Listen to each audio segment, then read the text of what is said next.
अबे यार, Roman Reigns के पास वर्ल्ड हेवीवेट चैंपियनशिप क्या आ गई। ब्लड लाइन समुदाय के सारे लोग रॉ तो छोड़ो, स्मैकडाउन में भी बहुत ज्यादा सीरियस हो गए हैं। और रोमन रेंज ने जो पार्ट टाइम क्रैप वाली बात बोली थी रेसलमेनिया के बाद, वो ऐसे ही मस्ती नहीं थी। बताऊंगा क्यों। Okay, hello chatters. My name is Rohit and you are watching Wrestle Chatter.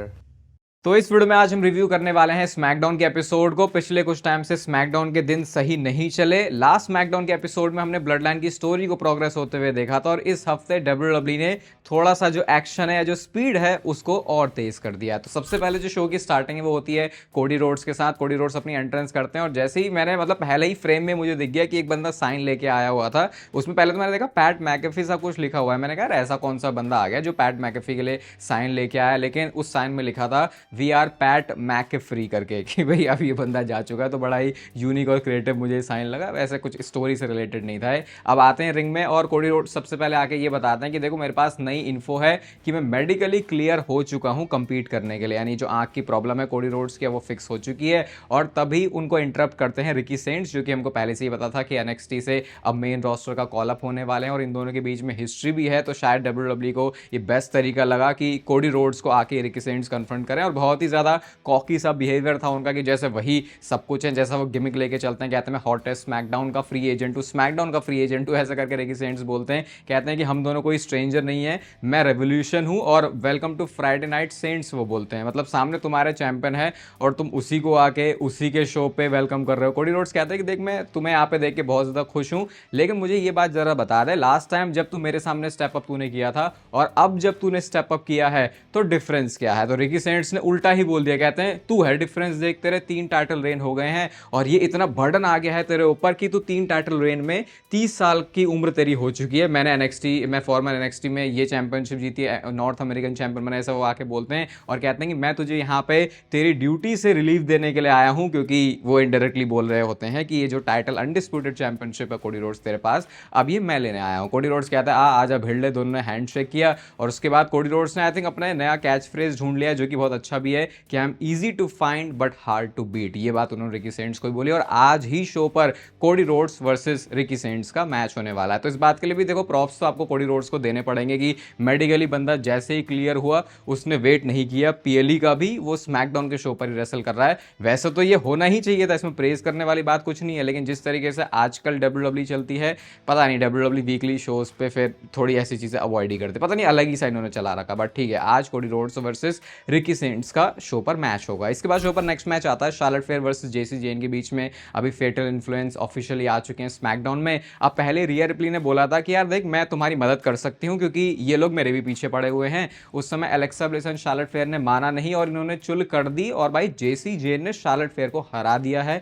जो कि बड़ी बात है। देखो बहुत ज्यादा शार्लेट फेयर ने मेन रोस्टर में इतनी सारी उनकी चैंपियनशिप एक्कोलेड हैं, तो जेसी जेन की बुकिंग तो देखो बहुत स्ट्रांग हो रही है। और उसके बाद फिर ये सारे मिलके मारते भी हैं, और फिर वही ये बात है कि रिया रिप्ली को आना ही पड़ जाता है सेव करने के लिए। तो शायद डब्ल्यूडब्ल्यू थोड़ा इस डायरेक्शन में जाने वाली है, जहां पे फेटल इन्फ्लुएंस अभी परेशान करके रखेंगे रिया replay, Alexa bliss and Charlotte fair को। इसके बाद नेक्स्ट एक बैक स्टेज से सेगमेंट था, और भाई डैनहाउजन के सेगमेंट को तो आप 10 में से 10 नंबर ही दोगे हर बार, इसमें कोई भी कमी नहीं छूटती है। तो क्या होता है, मिज एंड ये जो किट विल्सन है उन्होंने ट्रैप बनाया होता है कि ह्यूमन मनी चाहिए ना इस डैनहाउजन को, तो उन्होंने एक ब्रीफ केस के अंदर पैसे रखे होते हैं, और उनका आइडिया ये होता है कि जैसे ही ब्रीफ केस खुलेगा तो अंदर से कुछ तो निकलेगा, जिस वजह से वो अंधा हो जाएगा, उसके बाद हम उसे पकड़ लेंगे, ये कर लेंगे वो कर लेंगे। अब उन्होंने ट्रैप तो सही कर दिया, डैनहाउजन आता भी है, लेकिन जब उन्होंने ब्रीफ केस खोला तो वो हुआ ही नहीं जो उनका प्लान था। तो किट विल्सन से बड़े गुस्सा है मिज की, भाई ये तो पैसे लेके भी चला गया और इसके साथ कुछ हुआ भी नहीं। एंड गेस व्हाट, जब मिज ने वो खोला तो वो जो धुआं धुआं है, आटा सा पाउडर सा, वो पूरा निकल के आ जाता है किट विल्सन और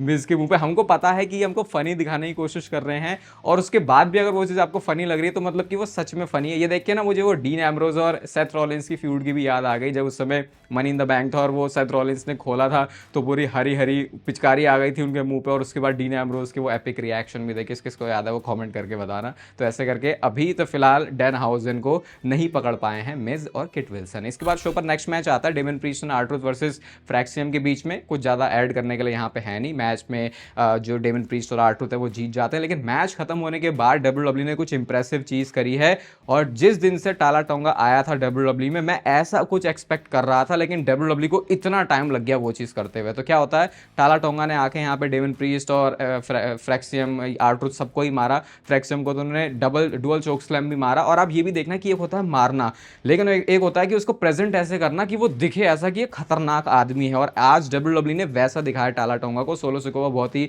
प्राउड के साथ वहां पे खड़े होते हैं और सोलो सिकोवा कहते हैं कि देखो लास्ट वीक जो गलती है जेकब फाटू ने वो कर दी थी, उसने पूरी MFT उड़ा दी, उसने मेरी आर्मी उड़ा दी। और यहाँ पे सोलो सिकोवा ये भी बोलते हैं कि इसने इसकी फैमिली उड़ाई है, यानी कि इसने मेरी फैमिली उड़ाई, यानी कि वो टाला, यानी वो ये भी बता रहे हैं कि फैमिली डायरेक्ट वैसे नहीं है, क्योंकि हमें पता है MFT का हिसाब किताब थोड़ा अलग है। तो कहते हैं कि इसके ब्लड को तुमने छेड़ा है तो मतलब कि तुमने मेरे साथ पंगे लिए हैं। और ये भी कहते हैं कि जेकब फाटू जब इस बिल्डिंग में आएगा ना तो भाई वो एक डेड मैन बनने वाला है। और तभी म्यूजिक प्ले होता है दी ऊसोस का, और क्राउड ने उस पर रिएक्ट भी किया क्योंकि लोगों को पता था यहाँ पे कि अब ये जो स्टोरी लाइन है उसको बहुत ज़्यादा मस्त बनाने की तरफ निकले हैं, जैसा हमने ब्लड लाइन में देखा था। रिंग में आते हैं और जिमी ऊसो सबसे पहले बोलते हैं कि देख जेकब फाटू से सोलो सिकोवा तेरे को इशू है और तू अकेला बंदा नहीं है जिसे इशू है, क्योंकि OTC को भी हमारे प्रॉब्लम है जेकब फाटू से। और गलती ये नहीं है कि उसने MFT को उड़ाया लास्ट वीक, गलती ये करी जेकब फाटू ने कि मंडे नाइट रॉ पर उसने हाथ उठा दिया OTC के ऊपर। तो वो अपनी बात कर रहे हैं और सोलो सिकोवा अपनी बात कर रहे थे। जे ओसो ये भी कहते हैं कि फिर उसके बाद कि भाई टोंगन ग्रिप का भी यूज किया जो कि बहुत ही सेक्रेट मूव है, और वो क्योंकि टाला टोंगा के पापा की बात कर रहे थे कि तुम्हारे पापा इस मूव को यूज किया करते थे। लेकिन एक एडवाइस दी जाती है यहाँ पे जे ओसो की तरफ से कि भैया देखो अभी जेकब फाटू और रोमन रेंस के पंगे चल रहे हैं, हमारे OTC के पंगे चल रहे हैं, तो तुमको जेकब फाटू के उसमें घुसने की जरूरत नहीं है। सोलो सिकोवा ने इस बात को सीरियस उतना लिया नहीं, तो फिर से बोलते हैं कि देख भाई हम तेरे से ये आस्क नहीं कर रहे, हम तुझे बता रहे हैं कि तुझे यहाँ पे क्या करना चाहिए। सोलो सिकोवा लगता है भाई ये दो बंदे यहाँ खड़े हैं, मेरे साथ यहाँ पे इतना लंबा ठाड़ा बंदा खड़ा है, ये ऐसे कैसे बोल सकते हैं। सोलो सिकोवा हंसने लग गए, कहते हैं मेरे पास टाइम नहीं है इन सारी चीज़ों के लिए, और वो कहते हैं टाला टोंगा कि चल भाई चल। सोलो सिकोवा जाते हैं, लेकिन टाला टोंगा ने इसके बाद ऊसोस को फोड़ना शुरू कर दिया। और अगेन वैसे ही मैं बोलूंगा कि टाला टोंगा को वो दिखाई ऐसे रहे कि भैया ये तो बहुत एक सीरियस डील है और इसके सामने तुम नहीं आ सकते। फिर सोलो सिकोवा कहते हैं जाके बोल देना अपने रोमन रेंस को, वो मेरा ट्राइबल चीफ नहीं है और मुझे कोई फर्क नहीं पड़ता कि रोमन रेंस क्या बोलता है। तो रोमन रेंस को ये बात पसंद आए या फिर ना आए, Jacob is a dead man करके उन्होंने फिर से बोल दिया और फिर वो वहां से चले जाते हैं। मैं तो थोड़ा मुझे अजीब ये भी मतलब खैर जे ऊसो को मतलब एकदम से उन्होंने बिल्कुल ऐसे बना दिया, जिमी ऊसो और जे ऊसो जैसे पहले थे वैसे ही यहाँ पे हैं, वो रिक्वायर्ड भी है इस चीज़ के लिए। लेकिन WWE अब खुद भी बता रही है कि हाँ भैया हमने जो जे ऊसो के साथ किया वो एक तरीके से हमारा फेल्ड एक्सपेरिमेंट ही था। लेकिन आज टाला टोंगा को जैसे बुक किया भाई ऐसे ही उनको बुक करना चाहिए था स्टार्टिंग से, लेकिन अब इनको लग रहा है कि हाँ यहाँ पे स्टोरी अब बढ़िया बनाने की पूरा थाली सजी हुई है, तो अब यहाँ पे कुछ फंबल नहीं करते। उसके लिए भी मैं अप्रिशिएट करूंगा, भाई ने ये इसमें भी गड़बड़ कर सकते थे, बट फिलहाल तो इन्होंने सारे जो बॉक्सेज हैं उसको अच्छे तरीके से चेक कर लिया है। इसके बाद नेक्स्ट मैच आता है शो पर Cody Rhodes versus Ricky cents के बीच में। मुझे ऐसा लग रहा था कि बहुत ही एक लंबा चौड़ा प्रोफेशनल रेसलिंग क्लासिक जैसा ही मैच देंगे, लेकिन उस लेवल का भी इन्होंने नहीं दिया। बेकार मैच नहीं था, लेकिन मेरे को लग रहा था कि शायद कुछ बिल्कुल ऐसा वाव पता नहीं क्या पगला सा देंगे हमें, लेकिन वैसा कुछ यहाँ पे हुआ नहीं।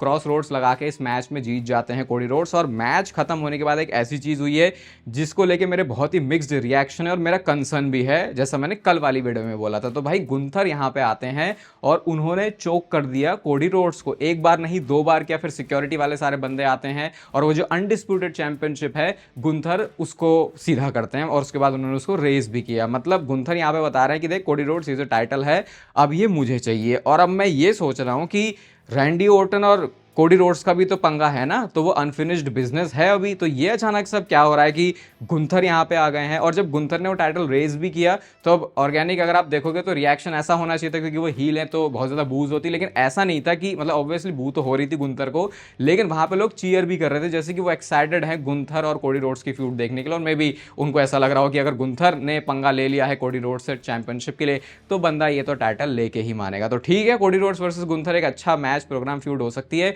लेकिन अब इसमें रैंडी ओर्टन कहां जा रहा है भाई। रैंडी ओर्टन रेसलमेनिया से पहले लगा हुआ है कोडी रोड्स के पीछे, वो रेसलमेनिया में टाइटल जीता भी नहीं है। पंट की उसने ऐसी मारी कि उसके पैर में पता नहीं कितनी जोर से लग गई है कि वो बंदा गायब भी हो गया। जिसने पंट की खा ली है वो मैच रेसल कर रहा है।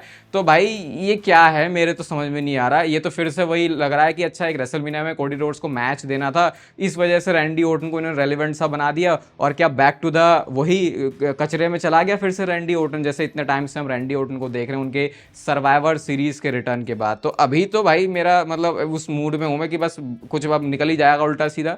लेकिन शायद WWE अगर रैंडी ओर्टन को होल्ड पर डाल रही है मैं कह रहा हूँ कि कुछ टाइम के लिए ही, बस ऐसा नहीं कि वो 6 महीने के लिए गायब हो गया है, तब तक शायद डब्ल्यूडब्ल्यूई कुछ गुंथर और कोडी रोड्स के बीच करना चाहे। अभी मुझे लगता नहीं, स्मैकडाउन से देख के मैं ज़्यादा कुछ बोल सकता हूँ, लेकिन रैंडी ओटन अगर इस इक्वेशन से गायब हो रहा है भाई, तो ये बहुत बहुत ज़्यादा ही गलत काम है डब्ल्यूडब्ल्यूई की तरफ से, और अगर ऐसा हुआ तब बात करेंगे इसके बारे में अच्छे से। बट नेक्स्ट आते हैं शो पर हमारे डैनहाउजन, और आज उन्होंने बोला कि भैया मैंने पैसे वैसे थोड़े ले लिए हैं, तो मर्चेंडाइज थ्रो करना शुरू करते हैं, और तभी मिज का थीम सॉन्ग प्ले होता है और मिज अपना वही पाउडर में सना हुआ आता है। तो वो पूछता है फिर डैनहाउजन की, भाई क्या हो गया, इतना डर्टी क्यों लग रहा है तुझे। डैनहाउजन को पता ही नहीं कि क्या हुआ है मिज के साथ में। मिज ने आज आके एक्सेप्ट कर लिया कि हाँ भैया मैं श्रापित हूँ, मेरे ऊपर तेरी बुरी नज़र है, तूने मुझे कर्ज किया है, मैं तेरा मेंटोर बन जाऊंगा। डैनहाउजन ने जो पहली बात बोली थी जिस वजह से ये मिज को इतनी प्रॉब्लम हुई थी, तो मिज हाउजन हो जाता है, फिर सारे लोग खुश हो जाते हैं, हैंडशेक करने जाते हैं, लेकिन तभी थीम सॉन्ग प्ले हो जाता है किट विल्सन का। और किट विल्सन ने आके बोला कि भैया तुम तो मेरे मेंटोर थे, तुम्हें टॉक्सिक आदमी के पीछे कहाँ पड़े हो। इसके बाद मिज और किट विल्सन दोनों ही आर्ग्यू करते हैं,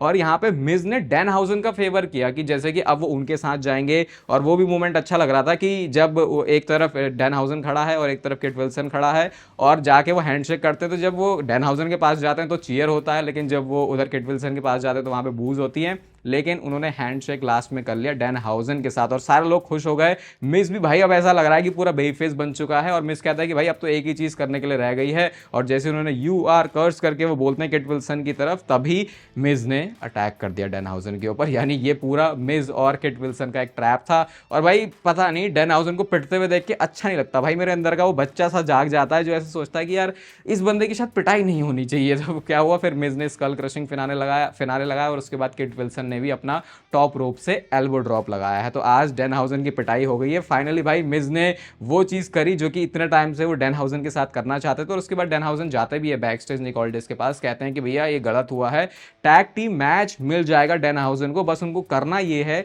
कि वो अपना एक टैग टीम पार्टनर लेके आ जाएं। तो बस अब उनको एक टैग टीम पार्टनर ढूंढने की देर है, और फिर बैकलैश में मैच होगा Miz and Kit Wilson versus Dunkhausen, और वो जो भी एक बंदा निकल के आने वाला है। तो अब तक तो डब्ल्यूडब्ल्यूई बहुत अच्छी तरीके से इस वाली स्टोरी के ऊपर काम कर रही है, और एंटरटेनिंग है, कुछ भी आप इससे मुझे नहीं लगता कि कमियां निकाल सकते हो। और वैसे भी ऐसी फ्रेश चीज़ डब्ल्यूडब्ल्यूई में देखे बहुत टाइम हो गया है, और उस चीज़ को अभी तक डब्ल्यूडब्ल्यूई परफेक्टली नेल कर रही है। नेक्स्ट मैच आता है शो पर रॉयस कीज वर्सेस एंजल गार्जा के बीच में, जो कि पिटने पिटाने के लिए आया था, और उसके बाद वो पिट भी गए हैं। वही बहुत डरावना आदमी है रॉयस कीज, डब्ल्यूडब्ल्यूई कुछ ऐसा दिखाना चाह रही होती है। और उसके बाद उनका सीधा बैक स्टेज सेगमेंट भी था जेकब फार्टू के साथ, और जब जेकब फार्टू रॉयस की सामने सामने आया तो भाई क्राउड ने उस पर एक अच्छा सा रिएक्शन भी दिया, जो कि ये बता रहा है कि लोग इस मैचअप को देखना चाहते हैं। फिर ये अपनी हिस्ट्री की बात करते हैं कि 14-15 साल से हम लोग एक दूसरे को जानते हैं, और यहाँ पे रॉयस कीज एक तरीके से मोटिवेट करते हैं जेकब फार्टू को कि भैया रोमन एंड ऊसोस दोबारा बैक ऑन टॉप आ चुके हैं, ये लोग फिर से सब कुछ हथिया लेंगे जैसा उन्होंने पहले किया था। तो वो यही बता रहा होता है कि यार तू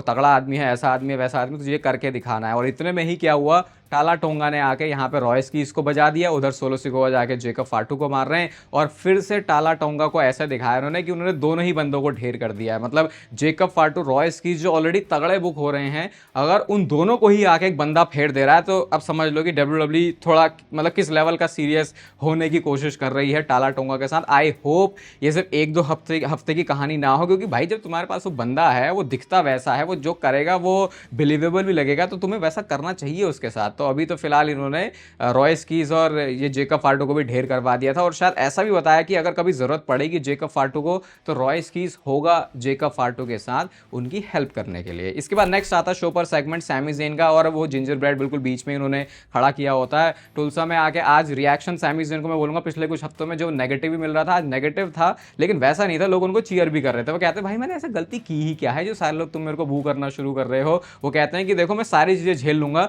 लेकिन मेरे को डिसरिस्पेक्ट मेरी हो ये चीज़ बिल्कुल भी पसंद नहीं है। वो बोलते हैं कि जिंजर ब्रेड असली में सैमी ज़ेन मुझे, ये ट्रिक विलियम्स मुझे कहता है, ये असली में तो ये खुद है, क्योंकि कैसे आसान आसान चीज़ें करता है, लेकिन मैंने कितनी मुश्किल चीज़ें करी हैं इतने टाइम से मैं डब्ल्यूडब्ल्यूई में हूँ, अपना ब्लड जो है स्वेट सोल सब कुछ मैंने यहाँ पे लगा रखी है। तो ये जिंजर मैन से भी गुस्सा हो गए सैमी ज़ेन, और ऐसे गुस्सा हो गया कि भाई उन्होंने जिंजर ब्रेड जिसमें ना आत्मा जिसमें ना कुछ, उसको ही लो ब्लो लगा दिया, उसके बाद वो पंचेस हिट कर रहे हैं। फिर ट्रिक विलियम्स आते हैं और वो आके मारते हैं सैमी ज़ेन को और अपना फिनिशर लगा ही रहे होते हैं कि सैमी ज़ेन वहाँ से भाग जाते हैं। तो भले ही सैमी ज़ेन अभी एक पूरे हील नहीं बने हैं, लेकिन ये एक हरकत हील की ही होती है। और सोचो ट्रिक विलियम्स यहाँ पे हील है, तो वो आके सामने से छाती चौड़ी करके खड़ा हो रहा है, लेकिन सैमी ज़ेन भाग रहा है। तो यहाँ पे एक टर्न भी बहुत जल्दी हम एक्सपेक्ट कर सकते हैं। बाकी बैकलैश में Trick Williams versus Sami Zayn का मैच होगा, तो देखते हैं फिर वहाँ पे ये क्या कहानी पकाते हैं। इसके बाद नेक्स्ट आता शो पर match Brie Bella and Paige versus Nia Jax and Lash Legend के बीच में। और यहाँ पे वही है, अपने एनाइलेटर के लिए नाया जैक्स जा रही होती है, लेकिन पेज ने उन्हें उल्टा कर दिया, जिस वजह से ब्री बेला को पिनफॉल लेने में हेल्प हो गई और इस मैच में विक्ट्री उन्होंने अर्न कर ली है। और ब्री बेला की एंट्रेंस पे एक बॉच भी हो गया था, वो उन्होंने दो बार म्यूजिक चला दिया उनका, तो शायद डेफिनेटली कोई बैक स्टेज से तो शायद हो सकता है कि इस वाले मूव की वजह से फायर भी हो जाए। बाकी फिर आता शो का मेन इवेंट मैच, जो कि था Usos versus solo Sikoa and टाला टोंगा के बीच में। मैच की कहानी यही होती है कि लास्ट में अपना किक और वो हक किया जे ऊसो ने, उसके बाद वो पिनफॉल के लिए जाते हैं, लेकिन टाला टोंगा ने आके सेव कर लिया। टाला टोंगा के ऊपर सुपर किक्स बजाई बहुत सारी और उसके बाद उनको रिंग से बाहर भी कर दिया, लेकिन फिर भी जिमी एंड जे ऊसो दोनों ने अपना दम लगा दिया। लेकिन भाई टाला टोंगा वहां पे रुकने का नाम नहीं ले रहा। उसके बाद वो जो है अनाउंसर डेस्क को क्लियर करते हैं, लेकिन जेकब फाटो यहाँ पे आ जाते हैं और फिर इस वजह से डिस्क्वालिफिकेशन से मैच एंड हो जाता है। और फिर उन्हें स्टील स्टेप्स के ऊपर टाला टोंगा को मारा, तो मतलब टाला टोंगा तगड़ा आदमी भी है, तो ऐसा नहीं है कि जेकब फाटो बिल्कुल उसके सामने खड़ा ही नहीं हो पा रहा। अब इसके बाद जेकब फाटो का फोकस होता है रिंग में, क्योंकि रिंग में थे सोलो सिकोआ और उनके हाथ में भाई इस बार तो टेप वेप भी पूरा लगा हुआ था कि वो जो अपनी ग्रिप है बहुत तगड़ी मारने वाले हैं सोलो सिकोआ को। ग्रिप उन्होंने मार भी दी, लेकिन टाला टोंगा उठ के आ जाता है, तो ये भी बता रहा है कि कैसे अब अचानक से टाला टोंगा बहुत स्ट्रांग हो गया, वो फाइट बैक भी कर सकता है। अब फिर ये लड़ते हुए जाते हैं उधर